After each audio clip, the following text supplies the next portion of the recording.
one of the most powerful symbols of our nation throughout the world. Wanita yang awalnya bukan siapa-siapa, kini perlahan namun pasti ia sedang berusaha membangun pondasi dirinya untuk menjadi pewaris dari sebuah kerajaan. Camilla telah lama menyusun sebuah strategi agar gimana ke depannya dirinya bakal menjadi salah seorang ratu. Kita tahu bersama jika selama ini Queen Camilla mewakili beragam budaya, bahasa, dan sudut pandang dari komunitasnya. Selama bertahun-tahun, Camilla berdiri di samping King Charles sebagai simbol keteguhan. Namun, perjalanan Camilla menuju tahta bukan tanpa tantangan. Dari statusnya sebagai selir kerajaan, dia berhasil meraih posisi sebagai ratu yang dihormati, meski harus menghadapi bayang-bayang warisan Diana dan gosip publik yang tak henti-henti. Pada akhirnya, ia diangkat menjadi ratu, berdampingan dengan pria yang diam-diam dicintainya. Tapi di balik kemegahan itu, ada hal lain yang lebih gelap mulai muncul. Rumor beredar, staf utama berganti tanpa penjelasan, dan keputusan aneh di Royal Foundation yang tak pernah disambungkan satu sama lain, dan tak seorang pun berani membicarakannya terbuka. Dengan gelar barunya dan kedekatannya dengan tahta, Camilla menjadi sosok yang tak tersentuh, seolah segala sesuatu berada dalam kesatuan dan stabilitas. Namun, suasana di sekitar istana mulai berubah. Orang-orang terdekat mahkota, termasuk Kate Middleton, Princess Anne, bahkan William, mulai merasakan perubahan yang tak bisa diabaikan. Di balik megahnya istana, kekuatan halus mulai mengalir dengan jejak Camilla yang kian nyata. Para orang dalam memperhatikan tradisi kerajaan yang diperbaharui tanpa diskusi, dan King Charles semakin terlihat terisolasi, mengandalkan lingkaran ketat Camilla untuk nasihat. Anak dan cucu Camilla, yang sebelumnya tak memegang posisi resmi, tiba-tiba mendapat akses ke acara rahasia kerajaan. Semua ini disamarkan dengan alasan modernisasi. Namun sesungguhnya, Camilla tengah membangun fondasi untuk sesuatu yang jauh lebih dari sekadar fungsi seremoni. Ia sedang mengubah monarki sesuai citranya. Lalu terjadi sebuah momen yang mengguncang. Charles menemukan sesuatu yang seharusnya tak pernah dia lihat. Entah itu dokumen rahasia, surat pribadi, atau staf yang tak bisa menahan diri untuk berbicara. Apapun itu, dalam sekejap ilusi itu hancur. Pria yang selama ini mendukung Camilla, rela mempertaruhkan citranya dan hubungan demi dia, kini melihat Camilla dengan pandangan yang berbeda dan mengusik. Pengkhianatan yang terjadi bukan dalam ranah asmara, melainkan penuh perhitungan. Bagi King Charles, luka yang dirasakan jauh lebih dalam. Segalanya berubah di dalam istana setelah itu. Rapat-rapat dibatalkan, suasana menjadi dingin, dan media mulai berspekulasi meski belum mengetahui seluruh fakta. Di balik pintu tertutup, badai sedang mengamuk, dan pusatnya adalah seorang raja yang merasa dikhianati oleh wanita yang selama ini ia percaya. Camilla akhirnya diusir dari istana begitu kebenaran terungkap. Awal mula semuanya bermula dari sebuah map yang tergeletak sembarangan di atas meja Clarence House. Awalnya, isi map itu tampak seperti surat biasa, laporan para sekretaris pribadi, dan catatan pengarahan untuk raja. Namun, satu halaman yang tersembunyi di antara dokumen lain menarik perhatian. Halaman itu tidak berlabel, tanpa tanda tangan, dan seharusnya tidak ada di situ. Isi halaman tersebut mengguncang fondasi monarki. King Charles membacanya dengan santai, seperti membaca dokumen sehari-hari. Tapi dalam hitungan detik, nada tulisan tersebut mengubah suasana hatinya. Terlalu pribadi, sangat terencana, dan mencerminkan keakraban yang hanya biasa ia dengar dalam percakapan rahasia bersama Camilla. Memo tersebut ditulis oleh seorang asisten senior dekat Camilla, merinci strategi untuk memperkuat pengaruh jangka panjang dalam acara kerajaan, donasi amal, bahkan opini publik.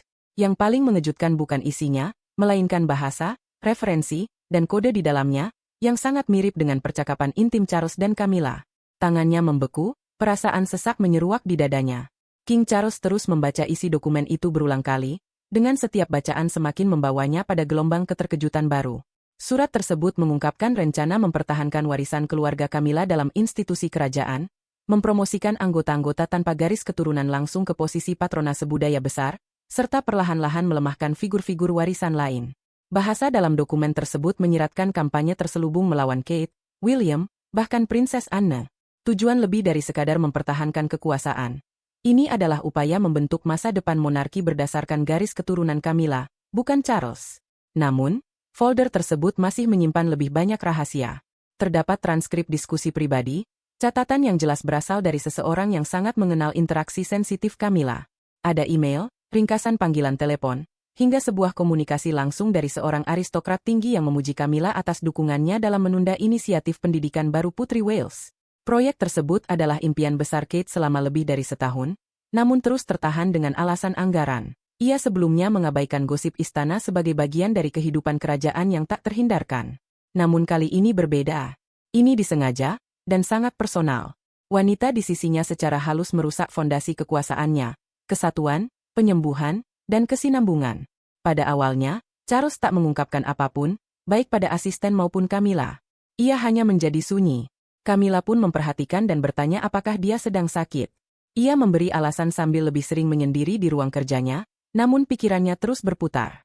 Charles mulai membandingkan undangan dan pengecualian dalam berbagai acara kerajaan, meneliti pola yang mengungkapkan apa yang sebenarnya sedang terjadi. King Charles menggali catatan-catatan kuno yang ia bayangkan telah terlupakan.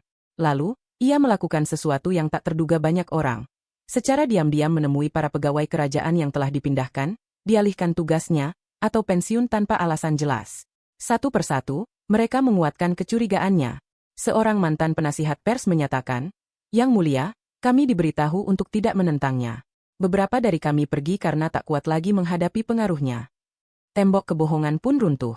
Charles akhirnya berbicara langsung kepada Camilla, tapi bukan dengan kemarahan yang meledak-ledak, melainkan amarah terkendali dari seorang pria yang kesabarannya telah habis. Mereka berdua sendiri di ruang kerajaan.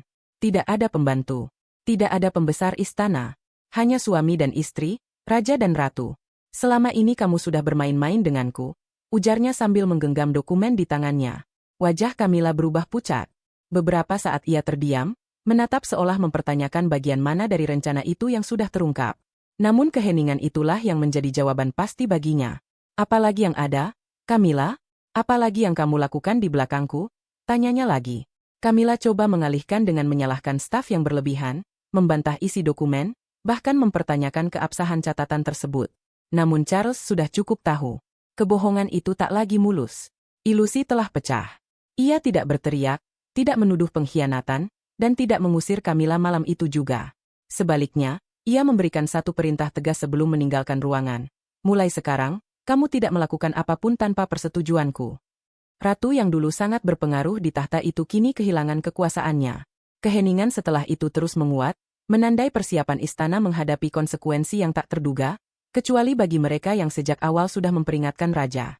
Citra Camilla sebagai ratu setia adalah bagian dari strategi panjang yang direncanakan dengan rapi. Agendanya bukanlah sesuatu yang lantang atau arogan, melainkan halus, bertahap, dan tersembunyi di balik kedok kemodernan. Tapi sekarang, dengan segala yang terbuka, pola-pola yang terjalin membentuk gambaran yang mengerikan. Camilla bukan hanya mencari dukungan, ia menginginkan otoritas dan kekuasaan permanen. Tema utama yang mencuat adalah tentang warisan, bukan sekadar hak istimewa mahkota, melainkan posisi garis keturunan darah Camilla dalam sejarah kerajaan. Para orang dalam istana mengamati bagaimana Camilla perlahan mengalihkan perhatian monarki ketika gelarnya dikonfirmasi. Semua bermula dari permintaan-permintaan, anak dan cucunya, serta warga biasa tanpa gelar kerajaan, mulai diundang ke acara keluarga privat yang biasanya dihususkan bagi keturunan langsung. Camilla tak hanya ingin tampil di sisi Charles sebagai pendamping, tapi juga sebagai pengambil keputusan. Di balik layar, ia mendorong pengakuan resmi bagi keluarganya, termasuk pemberian gelar, patronase, jabatan kepercayaan, sampai rencana keuangan masa depan. Yang paling penting, ia fokus pada masalah kritis, pengendalian suksesi tahta. Desas-desus di istana menyebutkan Camilla berusaha melemahkan posisi William yang semakin menonjol. Proposal yang didukung oleh Pangeran Wales sengaja ditunda, proyek-proyek penting seperti program kesehatan mental dan perawatan anak awal yang digagas Kate terhambat oleh birokrasi. Para pembantu setia yang sebelumnya bekerja untuk Diana, kini melayani William dan Kate, dipindahkan tanpa alasan jelas. Bahkan, bocoran pers yang menimbulkan ketegangan antara Kate dan Camilla diketahui berasal dari jurnalis yang memiliki hubungan lama dengan tim hubungan masyarakat Camilla dulu. Strategi Camilla bukan sekadar memperbaiki citranya, tapi juga melemahkan posisi lawannya. Salah satu langkah paling berani adalah rencana yang kabarnya dibuat untuk menempatkan cucunya, Freddie Parker BS, di posisi seremonial penting meski tanpa gelar resmi maupun hak suksesi. Ia didorong untuk menjadi pelayan kerajaan di acara kenegaraan besar dan kemungkinan diberi status kehormatan melalui presiden kerajaan yang jarang digunakan. Tujuannya sederhana menurut seorang pembantu yang kecewa, agar darahnya selalu terlihat, sekalipun harus mengatur ulang konvensi kerajaan. Charles sebelumnya mengabaikan tanda-tanda ini sebagai usaha alami penyatuan dua keluarga dan rekonsiliasi setelah berbagai skandal. Namun kenyataannya, Camilla tengah membentuk orbit kerajaan untuk memusatkan kekuasaan pada dirinya dan keturunannya. Kontras yang terlihat sangat tajam. Sementara Kate dan William bekerja dalam kerangka tradisional kewajiban, pelayanan publik, dan penghormatan institusional, Camilla membangun sebuah kekaisaran bayangan yang didasarkan pada pengaruh dan manuver ketimbang prestasi atau hak kelahiran. Pemahamannya terhadap Charles membuat situasi ini semakin berbahaya. Ia tahu cara menyamarkan langkah-langkahnya sebagai solusi atas kekhawatiran Charles. Setiap campur tangannya dikemas sebagai dukungan, dan manipulasi dibalut dengan kesetiaan. Selama bertahun-tahun, Camilla memakai topeng sebagai pembawa damai, namun sebenarnya dia membangun monarki diam di dalam monarki yang ingin ia wariskan jauh setelah Charles meninggalkan tahta. Namun kini ilusi ini telah runtuh. Charles akhirnya menyadari bahwa wanita yang dicintainya, yang ia lindungi, dan ditempatkan bersama di tahta, tidak pernah berhenti menjalankan kampanye tersembunyi, dan konsekuensi dari ambisinya akan segera tiba. Lebih awal dari kesadaran Charles, ada satu sosok yang telah diam-diam menyaksikan semuanya. Catherine, Putri Wales. Dengan sifat pendiam dan pendidikan dalam seni kebijakan kerajaan, Kate tidak pernah secara terbuka menghadapi Camilla. Namun keheningannya bukanlah tanda menyerah. Di balik sikap tenangnya, tersembunyi peringatan dan sinyal halus bahwa sesuatu tidak beres. Di depan publik, Kate memainkan peran yang diharapkan, mendukung, anggun, dan tanpa goncangan. Namun di balik tirai istana, ia mulai merasakan perbedaan segera setelah penobatan Camilla. Undangan ke acara keluarga datang terlambat atau bahkan tidak sama sekali. Lingkaran pengaruh Camilla mulai mengendalikan pengambilan keputusan komite, dan rekomendasi dari kantor Kate sering tertahan oleh alasan logistik. Ini bukan tindakan eksplisit atau konfrontasi langsung, tapi terjadi dengan sengaja dan terencana. Proyek awal Kate di bidang anak usia dini, yang merupakan salah satu topik pribadi terpenting yang dia perjuangkan, menjadi korban pertama. Meskipun telah menerima pengakuan global dan dukungan dari para pendidik, staf Camilla mulai mengedepankan program lain yang secara rapi terkait dengan organisasi dan patronase miliknya sendiri. Perubahan alokasi dana yang tiba-tiba dan masuknya penasihat Camilla ke dalam rapat-rapat tanpa pengetahuan sebelumnya semakin menambah ketegangan. Meski demikian, Kate memilih untuk tetap diam dan berhati-hati. Putri Wales ini telah menghabiskan waktu bertahun-tahun mempelajari aturan tak tertulis untuk bertahan di dalam lingkungan istana. Ia menyadari bahwa monarki lebih besar daripada konflik pribadi manapun. Oleh karena itu, alih-alih memperkeruh suasana, ia memberi peringatan melalui tindakan nyata. Saat Camilla mengusulkan penampilan publik bersama sebagai tanda persatuan, Kate dengan sopan menolak. Undangan untuk mendukung upaya kesehatan mental Camilla dikalihkan ke fokus pada tujuan pribadi yang telah lama diperjuangkannya sendiri. Kadang-kadang, Kate terdengar berkata, biarkan ratunya bersinar. Tekadnya jelas, penuh perhitungan dan disertai kecemasan yang tak terucapkan. Kecurigaan Kate terbukti benar ketika sebuah percakapan bocor antara pembantu Camilla dan seorang jurnalis tabloid yang kemudian sampai ke tim media William. Isi pembicaraan itu mengindikasikan upaya untuk membandingkan secara negatif antara Kate dan Camilla, menggambarkan Kate sebagai sosok yang kurang berpengalaman dan dingin. Meski nama tak disebut langsung, konteksnya sangat jelas. Untuk pertama kalinya, bahkan pejabat senior istana mengakui apa yang selama ini hanya Kate sembunyikan dengan tenang. Dia tidak pernah mengutamakan kepentingan mahkota, kata Kate kepada William secara pribadi. Menurut seorang sumber dalam, Camilla memiliki kepentingannya sendiri. Kate tidak bersukacita saat Charles mengetahui pengkhianatan Camilla. Tidak ada kebahagiaan dalam dibuktikan benar, hanya kesedihan. Monarki sekali lagi mengalami luka dari dalam. Ia memahami beban berat yang tiba-tiba jatuh di pundak Charles. Pengkhianatan ini bukan sekadar masalah institusi, tapi juga emosional, dan jalan ke depan akan membutuhkan lebih dari sekadar hukuman. Harus ada upaya membangun kembali. Saat istana mulai secara diam-diam melemahkan pengaruh Camilla, Kate mengambil posisi yang sepenuhnya miliknya. Tenang, menstabilkan, dan memandang ke depan. Tanpa pernyataan keras, tanpa konflik terbuka, hanya kehadiran yang konsisten. Ia meningkatkan tugas-tugas publiknya, berbicara dengan staf untuk memberi ketenangan, dan terus memperjuangkan isu-isu yang pernah terancam. Seperti biasa, Kate menjalankan peran tersebut dengan ketenangan dan anggun, ciri khas Diana. Bedanya, kali ini, suaranya, walau kadang tak terdengar, akhirnya didengar. Sementara William, yang sejak muda telah belajar menyembunyikan emosinya dengan tata krama, tidak bisa menahan amarahnya saat mengetahui seberapa jauh taktik licik Camilla berjalan. Di balik tembok istana, ketenangan William mulai runtuh. Untuk pertama kalinya dalam bertahun-tahun, Raja Charles melihat putranya bukan sebagai pewaris tahta semata, melainkan sebagai seorang pria yang enggan tetap diam. William tidak pernah sepenuhnya menerima kehadiran Camilla. Ia mentolerirnya demi rasa hormat kepada sang ayah dan demi kelangsungan monarki. Namun, luka dari penderitaan ibunya tak pernah jauh dari hatinya. Selama bertahun-tahun, William menyaksikan Camilla secara perlahan mengukuhkan posisinya dalam institusi, semakin percaya diri di setiap langkahnya. Meski begitu, ia tetap menjaga lisan demi mahkota, demi stabilitas, dan demi warisan yang ibunya perjuangkan hingga akhir hayat. Namun, ketika Charles menyerahkan dokumen, email, laporan, dan rekaman yang mengungkap tindakan terencana Camilla untuk menjauhkan William dan Kate dari kekuasaan, kemarahan William meledak. Dia hampir menghancurkan semua yang kami perjuangkan, semua yang diyakini ibu, ucapnya dengan gigi terkepal. Charles pun terkejut karena mengetahui betapa tajam luka yang dirasakan William. Monarki yang sudah rentan di era modern ini memang tengah berjuang mempertahankan kepercayaan publik. William dan Kate telah memberi energi baru dengan menekankan tanggung jawab, ketulusan, dan pelayanan publik. Di sisi lain, Camilla selama bertahun-tahun diam-diam merongrong mereka, dengan dalih modernisasi, tapi sebenarnya memperkuat cengkeramannya sendiri. Kemarahan William bukan semata soal pribadi, namun soal eksistensi institusi. Ia menuntut akuntabilitas, bukan sekadar simbolisme atau pengalihan personel secara diam-diam. Ia ingin transparansi penuh dalam istana. Ia mendesak agar Camilla dicopot dari semua posisi pengambil keputusan internal. Paling penting, ia menuntut jaminan bahwa kejadian seperti ini tidak akan terulang. Dia bukan bagian dari masa depan. Dan jika engkau tidak bisa melihat itu, mungkin kau juga bukan bagian dari masa depan, tegas William kepada ayahnya. Menurut seorang asisten, Charles sangat terkejut dengan pernyataan tersebut. William bukan berbohong. Beban emosional melihat ibunya dimarginalisasi, kemudian melihat istrinya mengalami perlakuan dan perecualian yang terselubung, akhirnya menembus tembok diplomasi kerajaan. Dan kini, dengan bukti nyata niat jahat Camilla, William sudah lelah dengan politik istana. Yang paling menyakitkan baginya bukan hanya tindakan Camilla, tapi juga lamanya ia bisa lolos dari pengawasan, pemanfaatan kekuasaan royal, penghilangan perlahan penasihat setia, serta keinginan memajukan keluarganya sendiri. Semua ini tidak terjadi dalam waktu singkat, dan Charles, terhalang cinta, kesetiaan, atau rasa malu, membiarkannya terus berlangsung. William tak bisa menahan rasa dikhianati oleh Camilla dan juga keheningan ayahnya sendiri.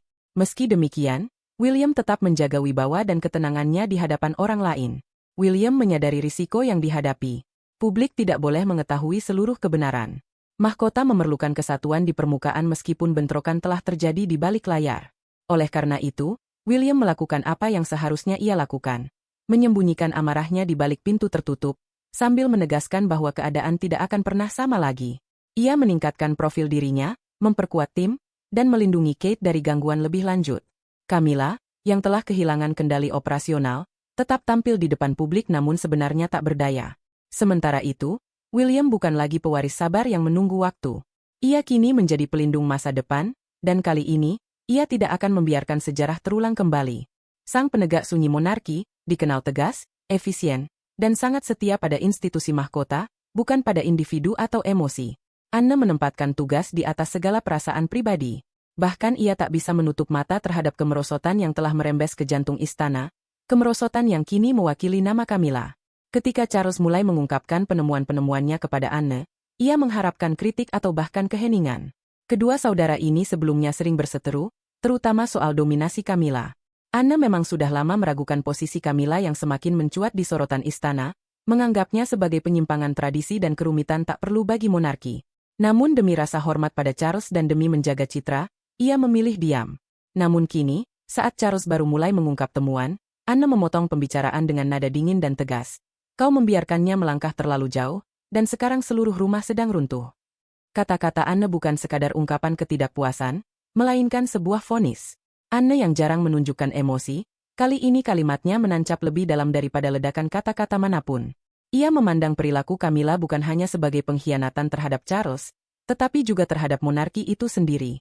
Pemasukan keluarganya ke dalam lingkup yang tidak semestinya, melemahkan William dan Kate, serta membungkam para pelayan setia, bukanlah pengkhianatan biasa. Hal ini mengancam kelangsungan mahkota. Anne pernah menyaksikan kudeta tersembunyi serupa sebelumnya, saat para oportunis memanfaatkan raja yang lemah dan orang luar perlahan merangkak ke kekuasaan. Namun kali ini berbeda. Ini terjadi dari dalam. Camilla bukan hanya melangkahi batas, tapi membangun kerajaan di dalam monarki, tanpa ada yang menghentikannya, sampai sekarang. Tak ada jalan kembali dari sini, tegas Anne. Bukan untukku, dan sejujurnya, bukan juga untukmu, kecuali kau bertindak. Bagi Charles, itu adalah dorongan terakhir. Jika bahkan Anne, saudara paling setia dan hati nuraninya, sudah mengambil keputusan ini, maka situasi sudah tak dapat diperbaiki lagi. Charles sebenarnya pernah mencoba menjelaskan tindakan Camilla sebagai bentuk loyalitas yang salah paham atau ambisi yang keliru, namun Anne membantah keras pembenaran itu. Menurut Anne, tindakan Camilla bukan kebetulan, melainkan disengaja, dipersiapkan dengan matang, dan tidak bisa diubah. Anne tidak menawarkan belas kasihan atau penghiburan emosional, melainkan solusi tegas. Camilla tetap menyandang gelar ratu konsort, tapi kehilangan seluruh kekuatan dan pengaruh di dalam istana. Ia tidak lagi boleh memberikan masukan soal staf, menghadiri rapat yayasan, ataupun ikut serta dalam rencana transisi kekuasaan monarki. Penampilannya di depan publik akan dibatasi ketat, hanya sekadar simbol saja. Di balik gerbang istana, Camilla menjadi sosok terbatas tanpa peran nyata, seperti yang ditegaskan Anne. Jika Camilla menolak, Anne mengancam akan langsung menghadap Dewan Pribadi untuk meminta penghapusan resmi gelar Ratu Konsort lewat dekret kerajaan. Langkah terakhir yang sangat serius. Charles menerima keputusan ini dengan hening dan menyadari betapa mahalnya harga untuk tidak bertindak. Dengan keuletan dan ketegasan yang penuh pengalaman, Anne tidak perlu teriak atau merancang intrik rumit. Ia sudah menyaksikan naik turunnya penguasa dan beragam skandal, dan kali ini ia tak akan membiarkan masalah ini lepas kendali.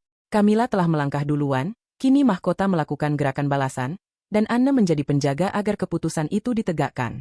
Tidak ada pengumuman besar atau pengunduran diri dramatis. Tidak ada siaran resmi yang mengakui kenyataan ini. Istana memilih diam, dan keheningan itu justru berbicara banyak. Kehadiran Camilla perlahan memudar. Secara formal, ia tetap Ratu Konsort, tapi namanya tak lagi muncul di agenda resmi kerajaan. Penunjukan patronasenya dialihkan karena alasan administratif, dan foto-foto bahagia yang dulu dipromosikan humas istana mulai menghilang. Orang dalam tahu bahwa Camilla diasingkan bukan dengan jarak, melainkan secara signifikan kehilangan pengaruh. Meski masih tinggal di dalam istana, dia tidak lagi menjalankan tugas kenegaraan. Kantornya dikosongkan dari staf penting, penasihatnya dicabut, dan pengaruhnya terhadap Charles dihilangkan dengan tepat seperti operasi bedah.